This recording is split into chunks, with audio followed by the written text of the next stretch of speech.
చాలా మందికి కిసాన్ క్రెడిట్ కావాలని ఉంటుంది. అయితే చాలా మందికైతే రాదు. కొంతమందికి మాత్రమే వస్తుంది.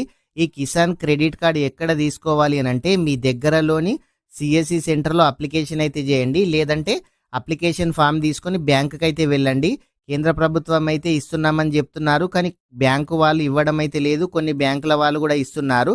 అసలు ఎవరికి ఇస్తున్నారు అనంటే వీళ్ళు వ్యవసాయంతో పాటు పశుపోషణ, మత్స్య పారిశ్రామిక, అదేవిధంగా మేకలు, పందులు పెంపకం చేసే వాళ్ళకైతే ఈ కేసీసీ ద్వారా ఈ అమౌంట్ అయితే రైతులకు ఇవ్వడం అయితే జరుగుతుంది. అయితే దీని పరిమితి ఇదివరకు 3 లక్షల నుంచి 5 లక్షల వరకు గతంలోనే పెంచడం అయితే జరిగింది. మీరు ఎవరైనా సరే ఈ కిసాన్ క్రెడిట్ కార్డ్ గనక కావాలనంటే మీ బ్యాంకు, మీ సమీప బ్యాంక్ ఉంటుంది కదా, బ్యాంకులో వెళ్ళి ఒకసారి అయితే అడగండి. వాళ్ళు గనక ఇచ్చినట్లయితే మీరైతే తీసుకోండి. ఫ్రెండ్స్, ప్రతి ఒక్కరు కూడా వీడియోనైతే లైక్ చేయండి. ఇలాంటి ఇన్ఫర్మేషన్ మిస్ కావద్దు అంటే మన ఛానల్ని సబ్స్క్రైబ్ చేయండి. Thank you friends.